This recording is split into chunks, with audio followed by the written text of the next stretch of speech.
बिल्कुल पुराने समय की बात है। एक दूरदराज के इलाके में एक छोटा सा गांव था। इस गांव का नाम था रूपगढ़, जो अपनी प्राकृतिक सुंदरता और सुख शांति के लिए जाना जाता था। लेकिन गांव के लोग एक पुरानी कहावत के अनुसार रात के समय इस गांव में डरावनी घटनाएं होती थी। गांव के बुजुर्गों की मान्यता थी कि गांव के बाहर एक पुराना महल था, जिसे चुड़ैल का महल कहा जाता था।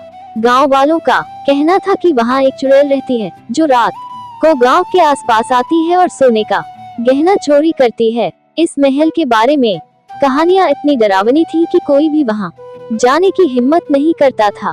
एक दिन गांव में एक साहसी युवक राजू आया। राजू, जो एक खोजी और साहसी प्रवृत्ति का व्यक्ति था, गांव की कहानियों को सुनकर बहुत उत्सुक हो गया। उसने तय किया कि वह खुद जाकर उस महल का रहस्य उजागर करेगा और चुड़ैल की वास्तविकता जानने की कोशिश करेगा। राजू ने गांव वालों से जानकारी प्राप्त की और एक रात महल की ओर रवाना हुआ। उसके पास एक मशाल, एक बाघ की खाल और एक सोने की चाबी थी, जो उसने सुनी थी कि यह चुड़ैल को हराने में मददगार हो सकती है। महल की ओर बढ़ते हुए राजू ने देखा कि महल की बाहरी दीवारें बहुत पुरानी और खंडहर हो चुकी थी। महल के अंदर घुसते ही उसे अजीब आवाजें सुनाई देने लगी, लेकिन उसने हिम्मत नहीं हारी। महल के अंदर घुसते ही राजू को एक बड़ी सी हॉल मिली, जिसमें पुरानी तस्वीरें और धूल भरे फर्नीचर थे। हॉल के बीचों बीच एक बड़ा सा सोने का पलंग रखा था।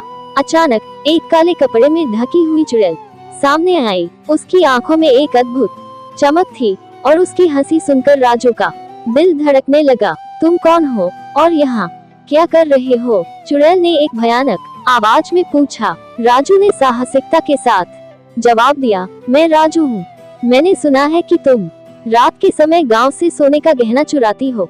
मैं यहाँ तुम्हें चुनौती देने आया हूँ। चुड़ैल ने हंसते हुए कहा, तुम्हें पता नहीं है कि तुम किससे बात कर रहे हो? यहाँ का सोना बहुत ही पुराना है और मैं इसे नहीं छुपाती हूँ। मैं खुद इसे प्यार करती हूँ। चुड़ैल ने राजू को एक चुनौती दी, अगर तुम मुझे मेरी सोने की संपत्ति के पास ले जा सकते हो तो मैं तुम्हें छोड़ दूंगी, लेकिन अगर तुम हार गए तो तुम्हें हमेशा के लिए इस महल में कैद कर दूंगी। राजू ने चुनौती स्वीकार कर ली और चुड़ैल के पीछे चलने लगा। वह उसे महल के एक गुप्त हिस्से में ले गई, जहाँ एक विशाल सोने का खजाना रखा हुआ था। वहाँ सोने की कई वस्तुएं, गहने और पुरानी मूर्तियाँ थीं। राजू ने चुड़ैल से कहा, मैं जानता हूँ कि तुम इसे छुपाती हो, लेकिन तुमने इसे सच्चाई से नहीं देखा। मैं तुम्हें दिखाऊंगा कि सोना वास्तव में कितनी महत्वपूर्ण चीज है। राजू ने महल के सोने की वस्तुओं की जांच की और पाया कि उनमें से अधिकांश सोने की नहीं, बल्कि पीतल की बनी हुई थी।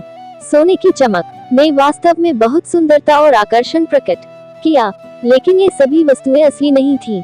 राजू ने चुड़ैल को बताया, ये सब सोना केवल तुम्हारे भ्रम का हिस्सा है। असली सोना तो तुम्हारे दिल में है। तुम अपनी शक्ति को समझकर अपने असली रूप में लौट सकती हो। चुड़ैल ने राजू की बातों को सुना और उसकी आंखों में चमक आई। धीरे धीरे उसकी डरावनी शक्ल बदल गई और वह एक खूबसूरत युवती में बदल गई।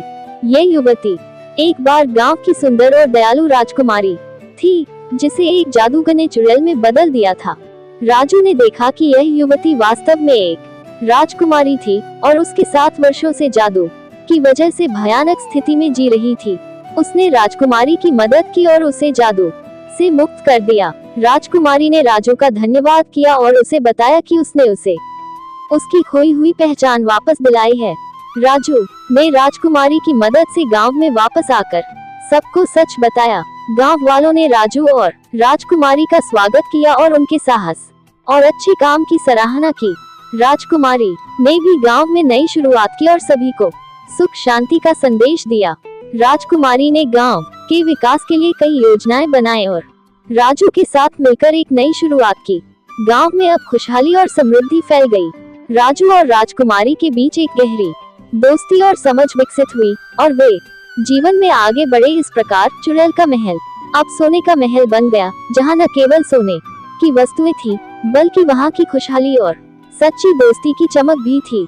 राजू और राजकुमारी की कहानी गांव के बच्चों को हमेशा याद दिलाएगी कि साहस, सच्चाई और दोस्ती सबसे बड़ी शक्ति है। ये कहानी आप लोगों को कैसा लगा कमेंट करके जरूर बताएं और अगर आप चैनल पर नए हो तो चैनल को सब्सक्राइब जरूर करें।